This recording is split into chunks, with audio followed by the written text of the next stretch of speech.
malam Bapak Ibu yang dikasihi Tuhan. Senang sekali kita bersama-sama berada di tempat ini. Kita mau sediakan hati kita mau sediakan waktu kita untuk datang di hadirat Tuhan.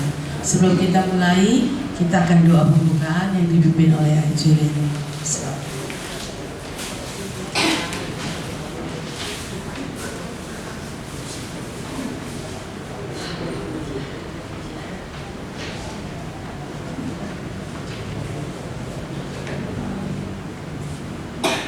Mari kita sama-sama masuk di dalam doa. Kita mau menyerahkan sepenuhnya ke dalam tangan Tuhan. Biar Roh Kudus sendiri yang pimpin pada malam hari ini. Bapa Surgawi, kami mengucap syukur Tuhan. Kami bisa kembali ke rumah Tuhan untuk menyembah dan meninggikan nama Yesus. Kami mau bersatu Tuhan. Kami mau bersatu berdoa buat saudara-saudara kami yang di dalam masalah, yang di dalam kesulitan, yang di dalam sakit penyakit. Kami percaya saat ini Tuhan, kalau kami panggil nama Yesus, Tuhan hadir di tempat ini. Hadirat-Mu turun di tempat ini. Maka yang sakit jadi sembuh, yang susah dipulih, yang susah dibukakan jalan, yang di dalam kesulitan Tuhan buka jalan juga Bapa. Engkau terlalu baik buat anak-anak-Mu. Biarlah kami selalu melekat kepada Engkau Bapa. Karena kami manusia biasa, kekuatan kami terbatas, tetapi kuasa-Mu tidak terbatas Tuhan. Terima kasih Tuhan Yesus yang baik. Kami boleh menyerahkan Tuhan malam ini doa kepada Tuhan sendiri akan pimpin Roh Kudus dari permulaan sampai selesainya. Urapi setiap hamba-hamba Tuhan, urapi kami semuanya Tuhan. Biar sungguh-sungguh Tuhan kami bisa menyenangkan hati Bapa. Pikiran kami, tubuh roh jiwa kami adalah milik Tuhan. Biar Tuhan kami mau bersatu dalam Tuhan, di dalam penyembahan, supaya benar-benar Tuhan kuasa Tuhan akan turun di tempat ini. Terima kasih Tuhan Yesus, terima kasih Engkau tolong Tuhan saudara-saudara kami yang belum tiba, biar semua juga boleh tiba dengan selamat di tempat ini. Bapak, kami percaya akhir zaman ini kami tidak ada kekuatan tanpa pimpinan Roh Kudus. Karena di sana sini sudah banyak sekali Tuhan apa yang terjadi mengerikan. Dunia semakin hari semakin gelap, tetapi kami bisa berlindung di bawah sayap naungan Engkau. Karena Tuhan cinta kepada anak-anak tebusan darah-Mu. Terima kasih Tuhan. Biarlah Tuhan ajarkan kami selalu melekat kepada Tuhan, selalu mengandalkan Tuhan. Biar hidup kami dipimpin dan kehendak-Mu yang jadi. Terima kasih Tuhan, terima kasih. Inilah doa dan ucapan syukur kami, seruan doa kami hanya kepadamu Bapa. Di dalam nama Tuhan Yesus Kristus kami sudah berdoa dan mengucap syukur. Yang diberkati dan mengasihi Tuhan sama-sama katakan amin. Haleluya. Puji Tuhan. Terima kasih. Segala pujian hanya bagi Dia, segala hormat syukur hanya bagi Dia. Mari kita siapkan hati kita, sungguh-sungguh kita hanya memberikan yang terbaik bagi Tuhan kita. Amin. Haleluya.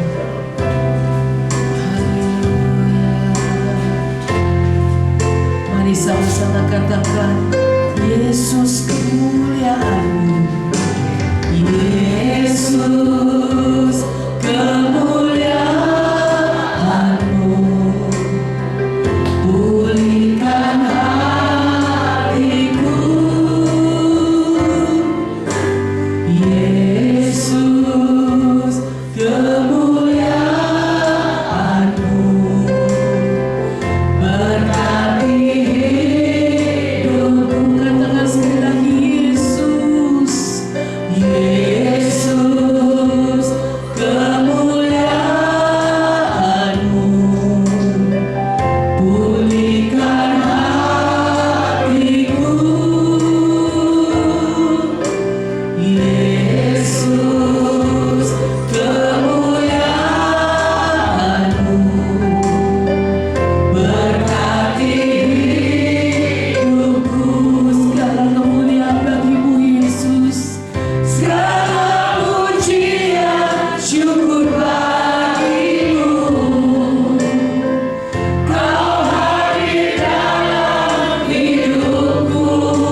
saatnya kita akan berdoa syafaat yang akan dipimpin oleh Ibu Cini. Kami silakan.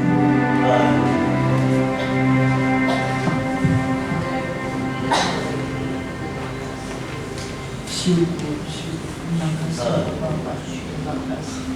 Bapak kami yang dalam surga, kami sembah, kami panggil di dalam nama Yesus. Sungguh Tuhan, kami mengucap syukur, terima kasih atas penyertaan selalu Tuhan.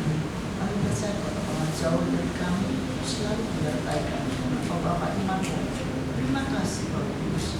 Bapak mau dosa satu gereja kami, pusat dan Romo maupun cabang-cabang seluruh Indonesia, terutama pelosok-pelosok pedesaan terpencil putih hamba belakang tambah lagi imam tetap percaya bahwa Tuhan berkati rumah tangga keluarga besar yang Tuhan dan setiap hari Tuhan anak membayar tambah merah tetap dalam visi dan misi hingga kau jiwa-jiwa belum menawarkan kau diri sampai baik jiwa menawarkan selamatkan dunia. Terima kasih Tuhan Bapak berkati dalam UMP diakan majelis tim kedua bersama staf lantai dasar lantai 5. Bapak ini juga roh akan kau hikmat akal budi bijaksana apa yang diprogram rencana di pusat sesuai dengan saja yang Cukupkan setiap hari kebutuhan di dalam urusan Tuhan. Kau kita berkati kau satu kesatuan buat gereja kami tidak bisa berdiri sendirian. Itu satu sama lain ikat dengan tali kasih Tuhan. Akan kami tetap bergandingan tangan sepakat sehat. Itu kemudian amal juga. Terima kasih Roh Kudus. Bapak juga berkati komitmen dipimpin oleh cucu juga Pak Daud. Bapak berkati kesehatan yang prima, hikmat akal budi bijaksana, tulis ikhlas sabar memimpin seluruh antara Kristus. Terima kasih Bapak Kudus, berkati anak-anak yang menyerahkan perbulan persembahan itu apapun dana sosial atau juga berkati kembali dan menempatkan ibadah agar hari-hari kami tetap memiliki sukacita damai sejahtera dan juga. Terima kasih mungkin ada yang sakit penyakit lemah tubuh kami tidak bisa menyebutkan namanya sakit rasa, tapi Kau Allah oleh dirimu sebuah sempurna. Mujizat tetap terjadi dalam setiap kehidupan anakmu yang berserah dan berharap kepada Engkau. Terima kasih Bapak, Kau juga bangsa negara kami Indonesia ini Tuhan. Bapak Presiden, Wakil Pejabat tertinggi sampai terendah kabinet seluruh Indonesia, berikan juga roh takut akan Engkau agar bisa mengatur negara kami Indonesia ini aman, damai, sejahtera, adil, makmur, sentosa, selama cukup sana makan makan. Terima kasih Roh Kudus, berkati anak-anak yang masih duduk dalam pemerintahan, kuatkan iman mereka supaya tidak goyah. Roh Kudus itu membimbing menjadi terang garam buat negara kami Indonesia ini. Namamu saja Tuhan permulaan. Berkati juga Tuhan Kota Surabaya yang kami tempat Tuhan aman, damai, sejahtera selalu kami ya Bapak agar menanam bisa leluasa memuji menyembah terutama ini disampaikan ujung-ujung kota Surabaya sejauh timur banyak jiwa menangkan selamatkan untuk nama. Terima kasih Pak Kudus Bapak dan kami juga mendengarkan sabdamu adalah suaramu sendiri bimbing kami ya Bapak karena sabdamu menguatkan iman kami supaya tidak goyah tetap sadar kekuatan Kau sendiri bimbing kami juga berkati hamba yang Kau percaya secara khusus kami menyampaikan isi hati Tuhan apapun yang dibicarakan hanya mau mesti membimbing Kau tambah-tambahkan kami ya Bapak hikmat pengertian dari Kau sendiri agar kami benar-benar mengerti belajar untuk melakukan setiap dalam kehidupan kami. Terima kasih Bapak berkati Tuhan kami Tuhan pendengaran yang baik. Terima kasih bersama Bapak kami siap mendengar dan melakukan di dalam nama Yesus bersyukur. Haleluya. Amin.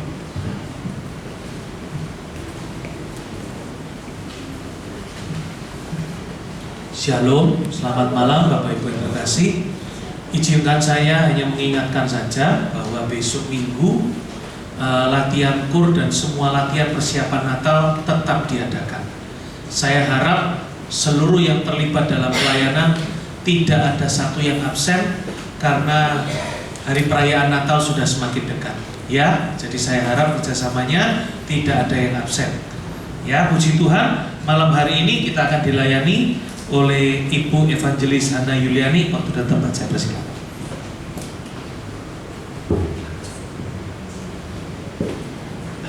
Shalom. Sehat-sehat. Senang. Banyak utang. Silakan senyum kanan kiri dulu. Ya, harus dibuktikan. Ya. Saya senang sekali bertemu dengan Bapak Ibu kembali. Semoga Bapak Ibu juga senang ketemu dengan saya. Kita membaca satu bagian firman Tuhan dari 2 Korintus 2 ayat 15. Satu ayat saja. Semoga satu ayat ini gampang diingatnya. 2 Korintus 2 ayat 15. Apakah sudah menemukannya? Sudah ya? Mari kita baca bersama-sama 2 Korintus 2 ayat 15. 1, 2, 3. Sebab bagi Allah kami adalah bau yang harum dari Kristus di tengah-tengah mereka yang diselamatkan dan di antara mereka yang binasa. Sekali lagi, sebab bagi Allah kami adalah bau yang harum dari Kristus di tengah-tengah mereka yang diselamatkan dan di antara mereka yang binasa. Demikian jauh pembacaan firman Tuhan. Kita adalah orang-orang yang berbahagia sekali karena kita masih mempunyai firman Tuhan ini. Sampai hari ini saya percaya bahwa firman Tuhan itu pelita bagi kaki kita dan terang bagi jalan kita. Ayat ini ditulis oleh Rasul Paulus dan dia menceritakan dirinya. Ketika ayat ini mengatakan, sebab bagi Allah kami adalah bau yang harum dari Kristus. Paulus sedang membicarakan tentang dirinya. Kalau kita ngomong bau harum, yang terbayang oleh Bapak Ibu apa? Harum. Apa? Parfum. Saya bawa parfum hari ini. Sebentar. Nah, ini ya. Ini parfum nih. Harum. Kenapa parfum ini dibutuhkan? Ini bisnisnya anak saya tidak promosi loh ya. Jadi anak saya kerja tapi dia juga sambil buat, bukan jualan, tapi dia bikin parfum ini gitu ya. Kenapa kok kita butuh parfum ini? Wah, siapa tadi yang ngomong banter? Biar nggak bau katanya, biar nggak perlu mandi gitu. Aduh, masa nggak perlu mandi gitu ya. Nah, kenapa kok parfum ini dibutuhkan? Benar, ada bau yang memang harus dikalahkan, betul? Dan karena apa ya? Karena ini wangi. Nah, sekarang yang kedua, kalau kita ngomongin parfum, parfum ini kecil apa besar? Ada nggak yang kalau di rumah itu, ini loh parfumku sak galon gitu? Parfum itu selalu kecil, ya kan? Kenapa? Karena meskipun kecil, dia bermanfaat kok. Dan menurut saya ketika Rasul Paulus mengatakan kami ini adalah bau harum, boleh dong kalau kita bayangkan, oh seperti ini. Ketika Paulus mengatakan kami adalah bau yang harum, ini bukan sekedar informasi. Rasul Paulus sedang mengatakan ini loh panggilan kita sebagai anak-anak Tuhan. Tuhan memanggil kita menjadi bau yang harum. Lah mungkin kita protes, gimana bisa bau harum? Kita ini minoritas kok. Tadi saya habis pelayanan di satu tempat, ada satu karyawan yang baru, dia bilang, wah saya seneng ya ada komunitas Kristen di sini. Soalnya kita minoritas, ngeri loh jadi minoritas gitu. Tuhan tahu kok, nggak perlu sesuatu yang besar. Ketika Rasul Paulus berkata kami ini bau yang harum, ini kecil tapi berdampak. Tuhan mau keberadaan kita, entah kita kecil secara jumlah, kecil secara kemampuan, mungkin kita juga sudah mulai terbatas, usia kita makin bertambah. Nggak ada namanya orang yang usianya bertambah itu kok semakin makin sehat gitu, nggak ada. Rumusnya sudah ditulis di dalam Alkitab. Makin kita bertambah usia, makin merosot. Casingnya bisa dibuat, bisa pakai skincare misalnya gitu ya. Tapi secara bentukan dari Tuhan, Tuhan memang menciptakan kita makin hari prosesnya seperti itu. Tapi bukan berarti kemudian kita tidak menjadi bau yang harum itu.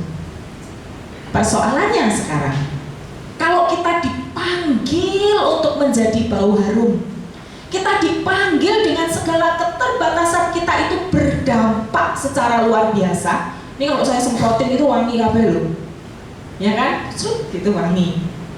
Kecil tetapi berdampak luar biasa. Caranya itu loh bagaimana? Caranya bagaimana supaya kita itu tetap menjadi bau yang harum? Kalau kita melihat kehidupan Rasul Paulus sebenarnya terjawab semua. Bagaimana caranya dia bisa menjadi bau harum? Tapi coba kita sekarang ilustrasikan lewat parfum ini. Harumnya yang di botol ini bisa habis nggak Bapak Ibu? Bisa habis. Semakin disemprotin, semakin dipakai, apalagi kalau pengen mengharumkan sebegitu banyak orang, maka ini akan cepat habis. Dan itu kita. Sebagai orang yang dipanggil untuk memberi bau harum, kita itu terbatas, Bapak Ibu. Kita terbatas. Tapi kalau saya, ini parfumnya ini habis, saya tenang-tenang saja. Saya tinggal ngomong sama anak saya, "Nak, refill dong," gitu. Anak saya tinggal bilang, "Yang aroma apa itu, Mah?" "Oh, ini nih ada tulisannya pink chiffon."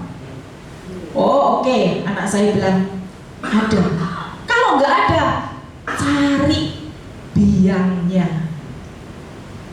Kalau anak saya bilang, "Nah, ini kosong nih," nggak apa-apa, tinggal botol dok, bawa sini Mah botolnya. Aku punya alat untuk membukanya, aku tahu biangnya itu seperti apa. Jadi ketika Rasul Paulus berkata tentang kita ini bau harum yang diminta untuk memberkati banyak orang, jangan lupa kita butuh apa tadi? Ayo, butuh apa tadi? Biang, bukan buyangnya ini loh ya. Biang kita itu siapa sih? Biang kita itu Allah, Bapak Ibu. Biang kita itu adalah Allah. Gak mungkin kita itu bisa menjadi bau harum kalau kita ini kosong. Cuman sebentar bau harum, tapi tidak bisa dinikmati. Bahkan makin hari semakin kita sedot gini pun sudah hilang ini. Dan itu sebabnya ketika botol ini kosong dan mau supaya bisa berfungsi lagi berbau harum, dia harus diapakan? Sebelum diisi diapakan ini? Dibuka ini. Dan ini pakai mesin. Bukanya juga kadang itu butuh tenaga. Kalau saya membayangkan botol itu adalah saya, aduh, harus diongkreh-ongkreh. Tapi itulah hidup kita. Kalau kita nggak mau dibongkar, kita tidak mau dibongkar oleh kebenaran firman Tuhan sehingga ada bagian-bagian yang rusak, tidak dibenahi, nggak siap untuk menampung biang ini tadi. Kadang-kala ketika sudah diisi, saya lihat anak saya, "Mah, hati-hati Mah, itu bisa bocor." Gimana supaya nggak bocor? Wah, diputer, kadang dengan alat itu keras sekali. Ketika kita ada di tangan biang kita, Bapak Ibu, seringkali Tuhan tidak memperlakukan kita dengan halus. Jahatkah Tuhan itu? Jahatkah Tuhan itu? Loh, kalau saya ngomong sama anak saya, "Kamu kok jahat toh Nak? Botolku kok obrak-abrik." Loh, jahat gimana konsepnya? Ini sedang dipersiapkan untuk diisi. Dan kadang-kadang kita nggak suka ketika kita diobrak-abrik oleh Tuhan, karena Tuhan tahu, loh ini tempatnya salah, ini rusak, ini harus dibetulkan. Kita nggak mau, karena kita sedang memikirkan, kok Tuhan begitu ya? Kita nggak kenal Tuhan, kita nggak ngerti rancangan Tuhan, kita nggak paham bahwa Tuhan itu sedang mempersiapkan kita menjadi tempat yang indah, diisi, dan kemudian menjadi berkat. Jadi apa biangnya yang bisa kita masukkan dalam hidup kita? Firman Tuhan. Nggak bisa ditawar. Nah, sekarang saling tanya kanan kiri. Hari ini sudah baca Alkitab apa belum? Ayo nanya kanan kiri. Sudah barusan, gitu ya. Lumayan kan barusan ya. Dari mana sih ayat yang barusan, Bapak Ibu? Wah, Musa yang paling dapat. Nanti Musa dapat parfum dari semu. 2 Korintus 15. Firman Tuhan itu tidak bisa ditawar. Saya sudah pernah ngomong toh. Saya ini jadi ibu tuh cerewet, yang paling saya cerewetin satu tiap pagi itu kayak apa, kalau kayak kaset gitu, kasetnya ya itu aja diputar gitu loh. Jadi kalau anak saya mau berangkat kerja, anak saya mau berangkat kuliah, nah sudah saat teduh, sudah baca Alkitab rutin, sudah doa, 3 itu yang saya omongin. Sampai kadang ketika anak saya mau berangkat, saya baru mau nanya, "Nak, sudah dijawab?" "Sudah," gitu. Loh, mama belum tanya. Ya pasti itu yang ditanya kok. Kenapa? Saya tidak bisa menjaga anak saya untuk tetap berbau harum. Saya tidak bisa menjadi biang sesungguhnya. Saya itu jadi biungnya. Biung tahu nggak Bapak Ibu? Biung itu ibu loh. Saya cuma jadi biung manusia ini. Saya tidak bisa jadi biang bagi anak saya. Saya bertanggung jawab karena saya seorang ibu. Anak-anak saya harus tahu bahwa biangnya itu adalah Bapaknya di surga. Dan firman Tuhan itu harus terus-menerus ditanamkan di dalam diri anak-anak yang dipercayakan kepada kita. Tidak peduli dia masih kecil, justru waktu masih kecil itu yang akan menolong dia untuk hidup semakin berbau harum. Kalau dia dibiasakan dengan firman Tuhan, sekali dia nggak dengar firman Tuhan, dia gelisah. Sekali dia tidak bisa menebarkan bau harum, dia gelisah. Kenapa? Sudah terbiasa dan dibiasakan. Dan firman Tuhan itu menjadi habitatnya. Nah, itu yang pertama. Jadi, kalau kita mau menjadi bau yang harum, kita harus punya sumber atau biangnya tadi.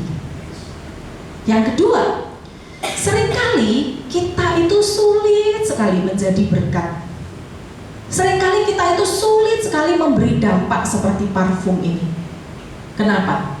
Kalau yang pertama tadi sulit menjadi berkat, jangan-jangan karena nggak ada sumber. Yang kedua, seringkali kita itu suka baper.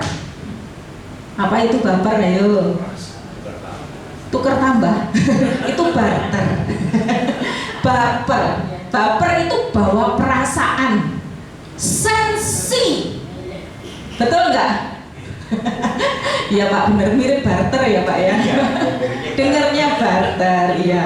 Ya saya malah jangan-jangan ada yang denger wafer gitu. Jadi kalau kita gampang baper, kita itu apa sedikit wah tersinggung, apa sedikit pengen kita yang dihargai, apa sedikit mauku yang harus dituruti. Bisa nggak kira-kira seperti bau harum nih? Nggak bisa. Kapan hari saya itu tertegun, salah seorang dosen saya itu bilang begini, "Doain ya, besok itu ulang tahunnya mama saya, mama mertuanya." "Oh iya Bu, iya, umur 90. Wah luar biasa ya. Saya nanti mau bikin acara, saya jadi MC-nya," kata dosen saya gitu. Jadi mereka bikin acara. Lalu salah satu yang diceritakan begini, "Saya itu kalau lihat mertua saya itu ya malu loh. Kenapa? Mertua saya itu nggak baperan, makanya dia panjang umur dan jadi berkat," dia bilang gitu. Orangnya nggak baperan, nggak karena merasa, "Oh sudah berjasa loh ini, loh aku ini sudah yang paling tua loh, harus dihargai." Nggak ada kayak gitu. Kalau dia nggak dilayani, dia nggak pernah nuntut. Dia nggak pernah mengharapkan sesuatu yang hanya untuk memenuhi kepentingannya sendiri. Tapi yang dia lakukan itu dia pingin orang itu percaya Tuhan Yesus itu toh. Tapi kalimat dari dosen saya ini, saya pengen sekali jadi orang itu gak baperan. Nah memang susah kok Bapak Ibu. Kalau di dalam hidup kita ini apa sedikit tersinggung, coba bayangin ya, satu orang tersinggung terus datang nih berkumpul di sini, dikit-dikit tersinggung. Nanti dilihatin ngelirik gini tersinggung. Nah aku ngapain tuh mau ngelirik? Pripatnya kok gitu liatnya. Lah ya orang terserah tuh mau begini. Kapan hari di stasiun atau di kereta api ada viral itu loh, seorang ibu yang marah karena orang yang duduk di depannya itu kakinya menyilang begini. Marah dia, loh heboh itu. Kamu ini nggak sopan, loh Bu kenapa saya itu ya pakai celana panjang, saya duduk sikil-sikilku dewe loh. Marah dia bilang, kamu nggak baik ini, pokoknya marah sekali. Sampai kemudian agak kasar, didatangi oleh kondekturnya. Kenapa ini? Itu dia duduk di depan saya kakinya ningkrang, lalu numpak sepur loh. Ini kan bukan keretanya dia. Sampai si orang itu bilang, loh Bu ini loh angkutan umum, lalu apa salahnya saya? Kecuali ningkrang, kenapa kakinya bertingkrang itu enggak sopan, dia biasa melipat gini loh. Tapi dia marah. Sampai kemudian bilang, sudah Bu, Ibu enggak usah enggak usah rame, sekarang saya pindahkan. Dia bilang, pindahkan ke tempat lain. Apa yang terjadi? Enggak mau orang itu gantian. Ditukar enggak mau. Artinya apa? Dalam sekejap orang enggak suka sama orang ini. Padahal dia enggak kenal, usianya sudah tua, dan naik kereta itu jarak jauh perjalanannya. Dan akhirnya apa? Dia diturunkan di stasiun berikutnya, belum nyampe tempat. Bayangin. Dan memang firman Tuhan mengatakan seperti itu loh. Ketika hidup kita itu enggak baperan. Coba kalau Tuhan Yesus baperan, bayangin ya, kita bayangin Tuhan Yesus datang ke dunia, walah tiba-tiba nang kandang misalnya gitu, baper dia. Bayangin, rumahku lebih bagus di surga loh, baper terusan. Belum lagi ketika dia sudah memberkati banyak orang, menyembuhkan banyak orang, membuat mujizat kepada banyak orang, lalu ternyata ketika dia ditangkap tidak ada satupun yang bersama-sama dengan dia. Baper enggak itu? Kan kita gitu, kalau kita sudah berbuat baik sama orang, kita berharap orang lain juga berbuat baik sama kita. Kita memuji orang lain, berharap sebenarnya kita dapat pujian dari orang itu. Kalau sistem ini yang terjadi Bapak Ibu, bisa dipastikan bahwa kita sulit sekali untuk menjadi bau harum itu. Yesus mengajarkan kepada kita, dia enggak baperan. Bahkan ketika Petrus menyangkal dia enggak baper. Coba kalau baper pada saat itu, wah dia muangkel, diungkit-ungkit semua kebaikannya, mateng loh. Ya kan? Yesus cuma melihat, dan kemudian ketika berjumpa lagi, Yesus cuma menggugah hatinya. Dia tahu dia menggugah hatinya bukan karena dia baper, tapi Tuhan ingin meluruskan hatinya Petrus sehingga dia bertanya, Petrus, apakah engkau mengasihi aku?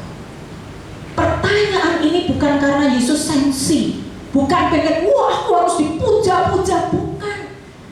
Karena Yesus ingin memulihkan hati manusia itu ke arah yang benar, sesuai dengan kehendak Allah. Nah, sudah ada dua caranya. Yang pertama tadi supaya kita bisa bau harum. Yang pertama harus punya sumber atau biang, biar gampang ngapalinnya. Yang kedua, gimana supaya kita bisa menjadi berkat? Jangan apa? Bukan barter lagi loh ya Pak ya. Jangan baper, jangan bawa perasaan gitu. Yang ketiga, gimana caranya supaya kita itu bisa menjadi berkat? Bagaimana supaya kita bisa jadi bau harum? Kita harus menjadi orang dengan mentalitas super. Super itu apa? Super itu luar biasa, berarti di atasnya biasa. Waktu Rasul Paulus menuliskan ini, dia bukan sedang dalam kondisi baik-baik saja. Oh gampang, kalau kita sedang dalam kondisi baik, kita bisa senyum, kita bisa tertawa, kita bisa menyapa. Nah kalau kita sedang sakit gigi, walah boro-boro ketawa, dengerin orang berisik aja marah gitu. Ada orang nyetel musik, ini orang kok nyetel musik? Loh, musik enak kok, tapi enggak buat orang sakit gigi. Itu dalam keadaan tidak baik-baik saja. Justru Tuhan sering memanggil kita itu, Bapak Ibu, menjadi bau harum pada saat kita sedang tidak baik-baik saja. Kita boleh meminta kepada Allah pada saat kita baik-baik saja. Tuhan tolong ya jamah saya sembuhkan. Boleh, karena kita anaknya. Tapi kadang-kadang Tuhan, enggak, aku sedang enggak mau melakukannya. Bukan berarti Tuhan tidak sayang kepada kita. Jangan-jangan karena lewat peristiwa itu Tuhan sedang ingin menjadikan kita bau yang harum. Ada seorang perempuan, sekarang masih ada, umurnya 75. Kisah ini diceritakan oleh salah seorang guru saya. Umurnya 75, perempuan cantik gitu. Percaya nggak dia cantik? Pengen tahu nggak cantiknya seperti apa? Ya mirip-mirip saya lah gitu. Lebih cantik. Cantik sekali orang Amerika. Umur 75 tahun, panggilannya Joni. Meskipun perempuan namanya Joni, kalau laki kan Jono ya toh. Ini Joni. Nah, wanita ini kalau kita lihat cantik sekali, dan dia selalu menyelipkan sesuatu di mulutnya. Sesuatu itu adalah pensil untuk menggambar. Artinya apa? Dia tidak bisa menggunakan badannya, tangannya untuk menggambar. Loh, kalau kejadian itu dari kecil tidak apa-apa. Dia dulu tidak seperti itu.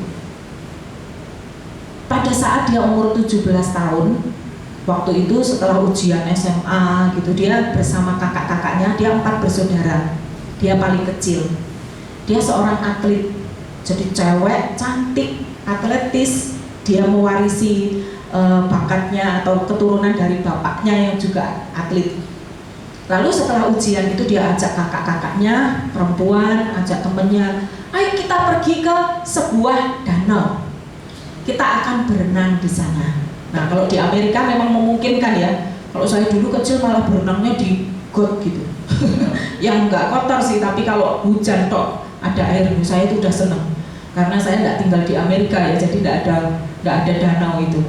Nah dia pergi, nah cara mereka berenang itu kan biasanya nih danau kan, danau gitu. Nggak, kalau saya kan dari sini mencolot ceplok gitu. Kalau si Joni ini dia mencari posisi yang tinggi, kayak di atas tebing gitu. Karena dia atlet, dia tahu bagaimana cara berenang. Dia nggak sabar sekali waktu itu. Ayo cepat-cepat kita berangkat. Nah kemudian ketika dia sudah sampai di atas, dia bersiap-siap. Secara kemampuan dia seorang atlet yang bisa. Dia itu seorang anak yang luar biasa, seorang Kristen yang dari kecil memang dididik untuk takut sama Tuhan. Jadi anak ini nggak ada celah lah, kira-kira gitu ya. Pada saat dia menerjunkan tubuhnya, dia masih tidak menyadari sesuatu. Tapi ketika kemudian dia sampai ke danau itu, dia baru tahu bahwa danau itu sedang surut. Airnya sangat dangkal. Kebayang nggak? Dari ketinggian itu dia terjun ke danau itu, danaunya dangkal. Apa yang terjadi? Dia langsung membentur bagian bawah dan dia tidak bisa bergerak. Dibawa ke rumah sakit, pemulihannya itu tidak cepat, jadi cukup lama sampai kemudian beberapa minggu atau beberapa bulan. Sementara teman-temannya pas kelulusan itu sudah senang nyari tempat kuliah, dia sedang berjuang untuk bisa pulih. Sesampai di rumah, teman-temannya itu mengunjungi. Waktu teman-temannya mengunjungi, ada sebagian itu yang langsung nangis, ada sebagian yang langsung keluar, ada sebagian yang muntah-muntah sampai. Ada apa ini? Lalu dia bilang, ambilkan aku cermin. Diambilkan cermin, dia kaget luar biasa. Matanya yang sebelah sini keluar, mukanya hancur luar biasa. Tidak ada sesuatu yang baik di dalam dirinya. Lalu dia merayu temannya ini, tolong lakukan sekali lagi untukku. Apalagi aku sudah mengambilkan kamu cermin. Lakukan sekali lagi untukku. Kalau kamu memang teman baikku, apa yang kamu inginkan? Tolong bunuh aku. Temannya bilang, tidak bisa, karena yang berhak mengambil nyawamu itu Tuhan. Dia berusaha melenyapkan dirinya sendiri, gak bisa. Dia meminta temannya, gak bisa. Dan entah kenapa itu menjadi kesempatan bagi dia untuk memikirkan, iya ya, nah aku ini sudah gak ada gunanya sebenarnya, tapi kok Tuhan gak ambil aku? Kalau yang bisa ngambil itu Tuhan, harusnya kan Tuhan ambil kalau dia gak berguna. Artinya apa Bapak Ibu? Kalau kamu masih ada, apapun bentukmu, apapun keadaanmu, Tuhan menghendaki sesuatu atas dirimu. Dan yang dikatakan di dalam 2 Korintus 2 ayat 15 apa? Dikehendaki untuk apa? Jadi bau yang harum. Oh, jadi bau harum gimana? Dia lumpuh, mulai dari pundak ke bawah lumpuh dia.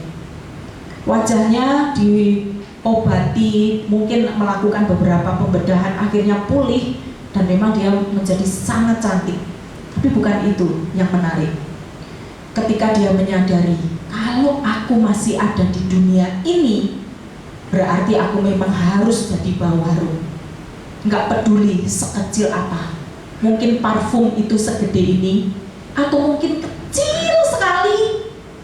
Yang jelas, aku harus menebarkan bau harum. Yang dia lakukan apa? Kakiku lumpuh, tanganku lumpuh, tapi mataku tidak, telingaku tidak, mulutku tidak. Dia menggunakan 3 hal yang sangat sedikit ini, Bapak Ibu. Dan dia ingin melalui 3 hal ini, bau harum Allah harus muncul lewat dia. Wah, membaca kisah ini saya merinding sekali Bapak Ibu. Akhirnya dia yang semula atlet, dia nggak bisa nyanyi, boro-boro menggambar, nggak bisa. Kalau mendengar, ya bisa, selama ini mendengar. Ngomong, bisa. Tapi dia bilang, mulutku ini harus aku pakai semaksimal mungkin. Tidak berarti kemudian, Tuhan tolong ya supaya aku bisa nyanyi. Tiba-tiba sama Tuhan disulap, celing, bisa nyanyi. Enggak. Dia harus berjuang, belajar nyanyi dari nol. Dia harus belajar menulis dengan mulutnya dari nol. Dia belajar menggambar, dari semula dia tidak pernah menggambar. Semua dimulai dari nol. Tetapi kemudian dari proses itu dia melibatkan Allah. Dan lihat Bapak Ibu, apapun kita, meskipun kita nol, kalau Allah itu dilibatkan, nol itu tidak terus menjadi nol. Bukankah ketika dunia diciptakan keadaannya seperti apa menurut kitab Kejadian? Gelap gulita, semuanya amburadul, bercampur baur, tidak berbentuk. Kapan mulai berbentuk?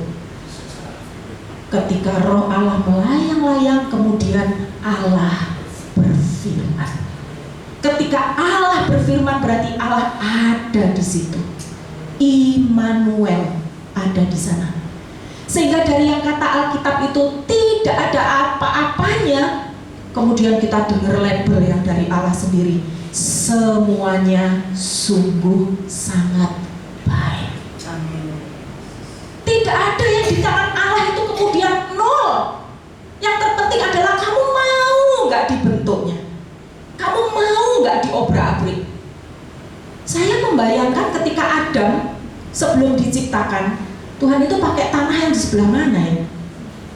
Ada yang tahu nggak? Tanah yang di sebelah mana kira-kira? Loh, jangan-jangan tanah itu tanah yang sudah diinjak-injak oleh binatang loh. Jangan-jangan tanah itu, maaf, mungkin sudah dikasih kotoran loh. Jangan-jangan. Artinya apa? Tanah itu sungguh tidak ada artinya. Tapi kapan itu menjadi berarti? Dimulai ketika Allah dengan tangannya membentuk tanah itu. Dan bukan cuma dibentuk. Waktu dibentuk, wah ada manusia. Belum berharga. Ketika dia dihembuskan nafas dari Allah. Nafas Allah, roh Allah, itu juga adalah firman yang masuk di dalam diri manusia. Dan kemudian Allah bilang, aku bersama-sama dengan kamu di Taman Eden ini. Kapan manusia itu berharga?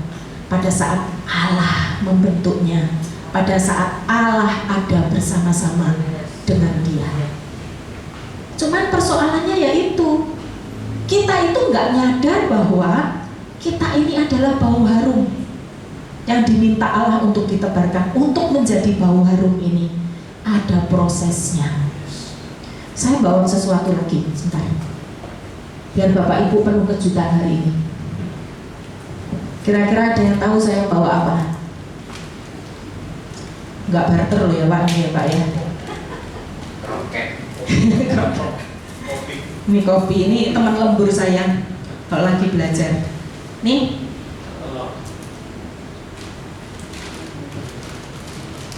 Yang terakhir adalah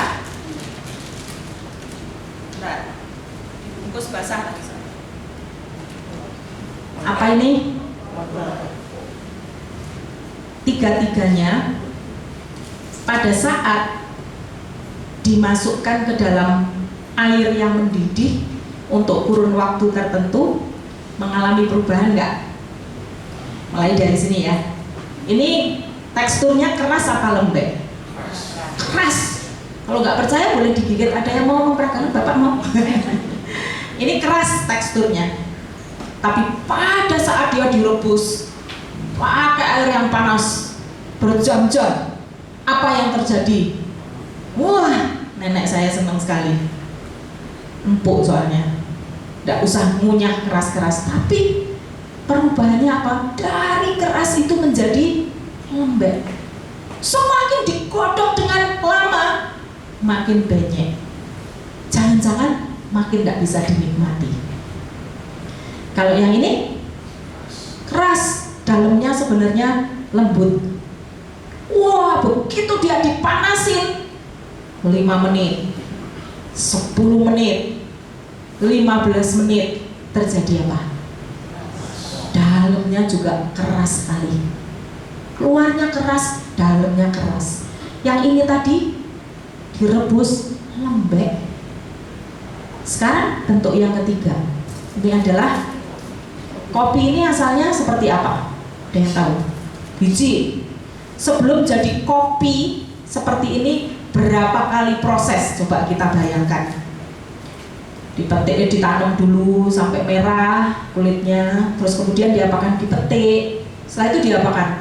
Dijemur, betul. Setelah itu jangan langsung digoreng, dikupas dulu karena dia ada kulit dalamnya itu juga cukup keras.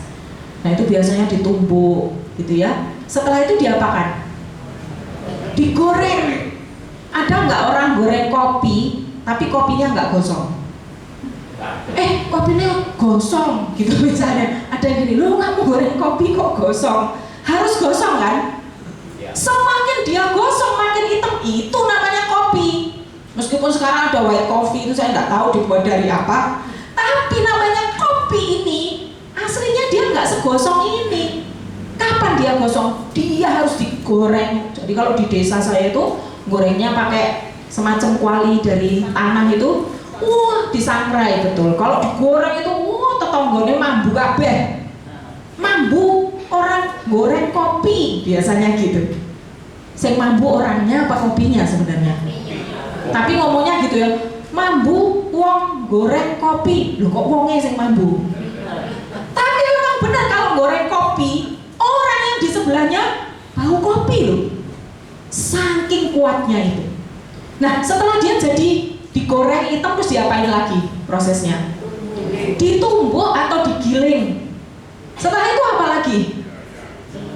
Baru dijual dulu. Setelah itu baru diseduh. Dan di proses terakhir itu, wah, kopi itu dinikmati orang seluruh dunia.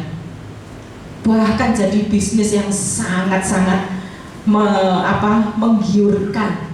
Kopi yang tadi sudah dijemur, dikupas, digosongin, ditumbuk, disaring, diseduh lagi dengan air panas, ya kan? Kalau bikin kopi ada yang enggak nyeduhnya harus apa? Panas ya, kopinya harus diseduh, panas, pokoknya mau panas. Padahal minumnya ditiup, disebuli sih, baru diminum. Bukan soal minumnya, proses itu yang membuat kopi ini menjadi enak. Kita tipe yang mana tuh Bapak Ibu? Kadang-kadang kita itu seperti ini loh. Kena masalah sedikit sudah mulai empuk kita.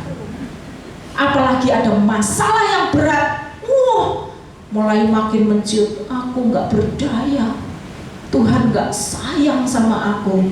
Itu wortel.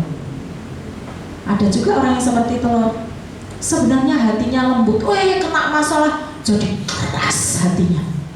Ada orang-orang yang meninggalkan Tuhan hanya karena Tuhan tidak menolong aku, makin keras. Kenapa? Kemarin aku ada masalah, aku kemarin sakit, sudah lagi ada masalah ini itu. Kenapa tidak bertanya, Tuhan, dalam situasi ini Tuhan mau saya berbau harum dengan cara apa? Yang lebih banyak dipakai apa? Kenapa kok begini? Lalu sudah gitu nyalahin lagi orang-orang di sekitarnya. Ya sudah, makin keras saja ini. Tapi coba kalau kita mau seperti kopi, setiap hal yang tidak enak, Bapak Ibu, kita percaya bahwa Tuhan sedang mempersiapkanku untuk menjadi bau harum. Prosesnya tidak enak, tapi bukankah proses yang paling berat itu bukan kita, Tuhan Yesus yang sudah diproses sangat besar. Tidak adil Tuhan Yesus itu diproses. Bukan dia yang berdosa, tapi dia diproses demi kita. Kalaupun kita diproses dalam segala kesulitan, penderitaan, enggak Bapak Ibu, kalau itu melampaui kekuatan kita. Karena Immanuel itu sungguh-sungguh nyata dalam diri kita. Tapi kita nggak pernah merasakan Immanuel kalau kita nggak pernah terus terhubung dengan biang itu, dengan sumber itu. Karena kekuatan kita hanya dari firman Tuhan. Mari kita berdoa. Tuhan, inilah kami. Kami terbuka di hadapan-Mu. Periksalah kami ya Tuhan. Kami semua Engkau panggil untuk menjadi bau harum bagi sekitar kami. Tapi sekiranya kami masih bersikap sangat lembek, kami menjadi orang-orang yang putus asa ketika menghadapi persoalan. Kami sedih, kami terpuruk. Tuhan ampuni jika kami punya mentalitas seperti itu. Ampuni juga kalau kami ketika menghadapi penderitaan lalu kami menjadi keras, kami menjadi marah, kami menjadi kecewa seperti sebuah telur yang direbus ini. Ampuni kami ya Tuhan.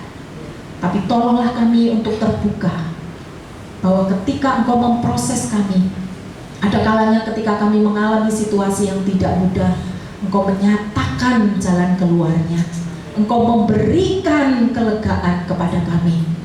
Tetapi mungkin saja pada saat tertentu kami belum menemukan jalan keluar itu. Tolong jangan sampai kami menjadi lemah, tapi sebaliknya biar kami tetap bersemangat sambil percaya bahwa di dalam situasi itu pun Tuhan memanggil kami untuk berbau harum. Kiranya nama-Mu dipermuliakan melalui kehidupan kami. Pakai kami terus Tuhan. Pakai juga setiap anak-anak-Mu yang malam hari ini berhimpun untuk bersama-sama merenungkan firman Tuhan ini. Mampukan kami untuk menjadi bau harum bagi sekitar kami. Karena itu adalah panggilan-Mu terhadap kami. Di dalam nama Tuhan Yesus Kristus kami berdoa. Amin.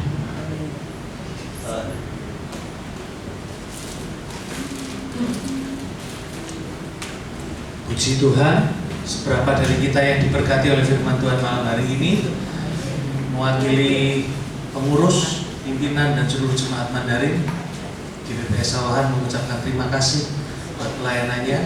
Ya. Ini ada cerita di balik kenapa saya panggil saya Muse. Ya. Pertama dulu saya dipanggil Muse, gitu ya. Karena beliau adalah ibu gembala, saya ganti panggil Semu. Jadi bolak-balik jawabannya gitu. Ya, puji Tuhan, terima kasih. Ya, lain kali kita bisa sama-sama lagi untuk dilayani ya, puji Tuhan. Demikian doa malam berakhir. Saya undang kita semua untuk bangkit berdiri. Kita akan tutup di dalam doa. Terima kasih Tuhan, kalau malam hari ini Tuhan sudah memberkati kami dengan tubuh yang sehat. Kami boleh datang memuji, menyembah Tuhan. Bahkan kami sudah diberkati oleh kebenaran firman-Mu. Tuhan, pakai setiap kami untuk menjadi alat-alat-Mu. Mungkin hari ini ada yang sedang diproses oleh Tuhan, tapi kami yakin semua proses itu untuk menyatakan kemuliaan Tuhan. Sehingga setiap anak-anak-Mu di ibadah Mandarin menjadi bau yang wangi, mempermuliakan nama Bapa di surga. Terima kasih Tuhan Yesus, berkati hamba-Mu Ibu Hana Yuliani yang sudah memberikan berkat-Mu, menyampaikan firman-Mu kepada kami. Tambahkan hikmat urapan-Mu. Berkati dalam studinya S2, berkati juga di dalam pelayanannya, di dalam rumah tangganya, menggembalakan bersama suaminya dan juga anak-anaknya, diberkati Tuhan. Demikian juga dengan setiap kami yang malam hari ini sudah diberkati oleh kebenaran firman-Mu. Jadikan kami semua pelaku-pelaku firman-Mu, sehingga hanya dengan menjadi pelaku firman-Mu sajalah kami akan dipanggil di hadapan Tuhan sebagai orang yang berbahagia, bahkan orang yang diberkati oleh Tuhan. Terima kasih Tuhan Yesus. Apabila sebentar lagi kami akan meninggalkan tempat ini untuk pulang ke rumah kami masing-masing, kirimkan malaikat-Mu mengiringi perjalanan kami. Tibakan di rumah dengan selamat, pertemukan besok minggu di ibadah Mandarin semua dalam keadaan sehat, tidak kekurangan suatu apapun, dan kami menikmati kembali berkat Tuhan. Terima kasih Tuhan Yesus. Sebelum kami mengakhiri ibadah doa malam, kami ingin berdoa seperti doa sederhana yang Tuhan ajarkan kepada kami. Doa Bapa kami. Bapa kami yang di surga, dikuduskan nama-Mu, datanglah kerajaan-Mu, jadilah kehendak-Mu di bumi seperti di surga. Berikanlah kami pada hari ini makanan kami yang secukupnya, dan ampunilah kami akan kesalahan kami, seperti kami juga mengampuni yang bersalah kepada kami. Dan janganlah membawa kami ke dalam pencobaan, tapi lepaskanlah kami daripada yang jahat, karena Engkau yang punya kerajaan dan kuasa dan kemuliaan sampai selama-lamanya. Sekarang kami akan pulang dengan membawa berkat Tuhan. Untuk itu kami mengangkat tangan kami untuk kami menerima berkat Tuhan. Saudara-saudaraku yang terkasih, Tuhan memberkati engkau dan Tuhan melindungi engkau. Tuhan menyinari engkau dengan wajahnya dan memberi engkau kasih karunia. Tuhan menghadapkan wajahnya kepadamu dan memberi engkau damai sejahtera. Sekarang pulanglah dan bawalah berkat yang melimpah dari Bapa di surga, kecintaan dari Putra yang tunggal Tuhan kita Yesus Kristus, dan persekutuan yang indah bersama Roh Kudus menyertai hidup kita semua senantiasa, mulai dari malam hari ini sampai Maranatha, Tuhan Yesus datang kedua kalinya, bahkan sampai selama-lamanya. Terimalah semua berkat ini dalam nama Tuhan Yesus Kristus. Yang percaya sudah diberkati Tuhan, mari sama-sama katakan amin. Terima kasih, selamat malam. Tuhan Yesus memberkati.